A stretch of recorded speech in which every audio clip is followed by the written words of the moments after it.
Students,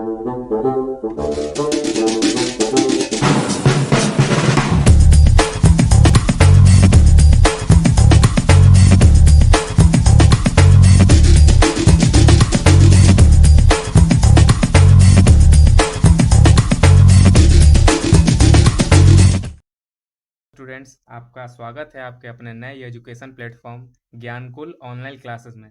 तो आपको इस नए चैनल में आपको हर दिन मिलेगा, मतलब कि मैथ्स का जो क्लासेस है वो सारे सब्जेक्ट का मिलेंगे, पार्ट बाय पार्ट आपको मिलते चलेंगे। तो आज की इस वीडियो में हम लोग लेके आए हैं त्रिकोणमिति का क्लास 8 वो चैप्टर 8 है, जिसमें हम लोग त्रिकोणमिति के सारे क्वेश्चंस को करेंगे, एक्सरसाइज बाय एक्सरसाइज करेंगे। तो चलिए हम लोग स्टार्ट करते हैं बिना देर किए हुए। तो आज हम लोग को क्या पढ़ना है? त्रिकोणमिति। तो त्रिकोणमिति में पहले कुछ बेसिक इंट्रोडक्शन आप लोग जान लीजिए। तो त्रिकोणमिति में आपको क्या जानना है? जैसे में देखिए, त्रिकोणमिति इस चैप्टर से आपको क्या समझ में आ रहा है, क्या इसके बारे में पढ़ना है? तो देखिए, जैसे मैं त्रिकोणमिति, यहाँ पर देखिए, ये जो त्रिकोणमिति है आप इसका पार्ट करिए कैसे। तो यहाँ पर त्रि आपको दिख रहा है, तो यहाँ पर हम पहले लिखते हैं आपके सामने। त्रि का मतलब आखिर होता क्या है? त्रि का मतलब क्या होता है? तो तीन होता है। तीन होता है ना? ठीक है, त्रि का मतलब तीन होता है। और यहाँ पर देखिए फिर कोण है। क्या है? कोण है, तो यहाँ पर कोण लिखते हैं। कोण का मतलब ही क्या हुआ? कोण ही हुआ। ठीक है। और मिति का मतलब होता है माप। क्या होता है? त्रिकोण मिति यानी कि तीन कोणों का माप। बात समझ में आया? हमको इस चैप्टर में पढ़ना है तीन कोणों के माप के बारे में। ठीक है, तो चलते हैं। तो सबसे पहले एक्सरसाइज स्टार्ट करने से पहले इसमें आपको कुछ फॉर्मूले की जरूरत पड़ेंगे, तो उसके लिए उसको पहले जान लेते हैं। तो इस चैप्टर में सबसे पहले जो एक्सरसाइज 8.1 है, इसमें कौन कौन से फॉर्मूले यूज करना है? तो देखिए, सबसे पहले तो इसमें आपको साइन थीटा का यूज होगा। और साइन थीटा का फॉर्मूला होता है लंब बाई कर्न। लंब बाई कर्न। ठीक है। तो लंब बाई कर्न कैसे हुआ? जैसे देखिए, आपका एक समकोण त्रिभुज है। ठीक है, ये समकोण त्रिभुज है आपका। इसका नेमिंग कर देते हैं ए बी सी। ठीक है, यहाँ पर है, यहाँ पर थीटा, थीटा कौन है? ठीक है। तो साइन थीटा यानी कि लंब बाई कर्ण। तो देखिए, लंब को हम लोग कैसे पहचानेंगे? क्योंकि कर्ण कभी नहीं बदलता है, ये बात आप लोग ध्यान रखिएगा, क्योंकि कर्ण कभी नहीं बदलता है। तो लंब कैसे होगा? जो थीटा के सामने वाला होगा वही, उसी को लंब बोलते हैं। जो थीटा के सामने हो उसी को लंब बोलेंगे, और जो बच गया आधार बोलेंगे। और कर्ण तो कभी नहीं बदलता है, जो लंबा वाला सबसे बड़ा होता है वही कर्ण होता है, और जो थीटा के सामने होता है वही लंब होता है, और जो बच गया वो आधार होता है। तो इसी की वजह से क्या हो जाएगा? ये लंब होता है। ठीक है, ये आधार होता है, और ये कर्ण होता है।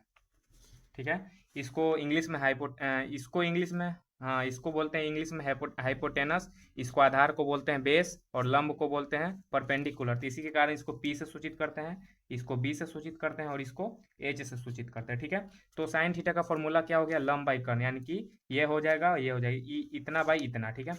अब कॉस थीटा, चलते हैं कॉस। इसमें आपको तीन कोण के बारे में पढ़ना, sine theta, cos theta, tan theta, cot theta, cosec theta, sec theta, इसके बारे में पढ़ना था। अब कॉस थीटा के बारे में जानते हैं। इसको लंब है तो इसको तो पी से सूचित कर सकते हैं, और कर्ण है तो एच से। कहीं कहीं लंब को एल से भी सूचित किया जाता है। ठीक है, कहीं कहीं लंब को क्या से सूचित किया जाता है? एल से भी सूचित किया जाता है। ठीक है। अब चलते हैं नेक्स्ट में। कॉस थीटा का फॉर्मूला आया, तो कॉस थीटा का फॉर्मूला होता है आधार बाई कर्ण। आधार बाई कर्ण। ठीक है। आधार को क्या से सूचित करते हैं? तो बी से सूचित करते हैं, कर दिए। और कर्ण को एच से। और फिर आता है आपका नेक्स्ट टेन थीटा। नेक्स्ट आता है आपका टेन थीटा। तो टेन थीटा का फॉर्मूला क्या होता है? लंबाई आधार। ठीक है, लंब बटा आधार। लंब को सूचित करते हैं पी से, और आधार को करते हैं बी से। तो देखिए, अगर आप ये तीन फॉर्मूले याद कर लिए तो बाकी के जो तीन फॉर्मूले हैं, साइन का उल्टा कर दीजिएगा कॉसेक थीटा, कॉस का उल्टा कर दीजिएगा सेक थीटा, और टेन का उल्टा कर दीजिएगा कॉट थीटा। इसका मतलब हम कहना चाहते हैं कि जो साइन थीटा का फॉर्मूला है कॉसेक थीटा में उल्टा हो जाएगा, कॉस थीटा का फॉर्मूला है वो सेक थीटा में उल्टा हो जाएगा, और टेन थीटा का जो फॉर्मूला है वो कॉट थीटा में उल्टा हो जाएगा। तो अगर आप तीन फॉर्मूले को याद कर लेंगे तो बाकी का जो है वो भी याद हो जाएगा। तो जैसे हम आपको लिख के दिखाते हैं, कॉसेक थीटा का क्या हो जाता है? साइन थीटा का क्या था? साइन थीटा का था लंब बाई कर्ण, तो कॉसेक थीटा का हो जाएगा कर्ण बटा लंब। ठीक है, कॉसेक थीटा का क्या हो जाएगा? कर्ण बटा लंब। और कर्ण को सूचित करता है क्या चीज से? एच से, और लंब को पी से। ठीक है, इतना समझ में आ गया। अब देखिए, कॉस का उल्टा होता है सेक थीटा, ठीक है, कॉस का उल्टा होता है सेक थीटा, सेक थीटा। इसका फॉर्मूला क्या होगा, इसका उल्टा करना हमको, ठीक है। तो कर्ण बटा आधार हो जाएगा, क्या हो जाएगा, कर्ण बटा आधार हो जाएगा। इसको क्या से सूचित करेंगे, कर्ण को एच से ही और आधार को बी से, ठीक है। अब बच गया टेन थीटा, टेन नहीं उसका उल्टा कॉट हो जाएगा, टेन का उल्टा क्या हो जाएगा, कॉट हो जाएगा। तो कॉट थीटा, कॉट थीटा क्या हो जाएगा, आधार बटा लंब, उसका होता था लंब बटा आधार, इसका हो जाएगा आधार बटा लंब, ठीक है। इसको किससे से सूचित करेंगे, तो बी बाई पी से। इतना तो आपको आप लोगों को समझ में आ गया। और इसमें थोड़ा सा एक और फॉर्मूला है, वो भी यूज आता है, अगर वो भी समझ गए तो उसके आगे सारा चीज़ आसान हो जाएगा। तो इसमें क्या होता है, पाइथागोरस थ्योरम होता है, ठीक है। तो पाइथागोरस थ्योरम में क्या क्या यूज होता है, देखिए जैसे मैं ये तीन कोण दिया हुआ था, ये था, मान लेते इसका मान आपको दे दिया गया और इसका मान दे दिया है, ये नहीं पता है तो इसको निकालना पड़ेगा, या फिर इसको दे दिया या फिर इसको दे दिया, तो इसका क्या हो जाएगा, निकालना पड़ेगा। हाँ तो या फिर ये दे दिया या फिर ये दे दिया, तो हमको इसका मान निकालना पड़ेगा, ठीक है। तो चलिए इसके बारे में भी फॉर्मूला जानते हैं, ठीक है। तो ये क्या होता है, अगर इसका नेमिंग कर दे ए बी सी, यहाँ थीटा है, यहाँ 90 डिग्री, तो इसका नेमिंग कर दें तो मतलब कि यहाँ पर हम मान लेते हैं हमको ये निकालना है, ठीक है। क्या निकालना है, कर्ण, कर्ण का निकालना है। इसको कर्ण का स्क्वायर भी कर सकते हैं, तो इसका फॉर्मूला क्या बन जाता है, लंब का स्क्वायर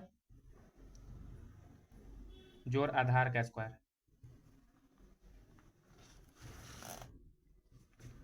जोड़ आधार का स्क्वायर। आप लोग ऐसे भी कर सकते हैं, ठीक है।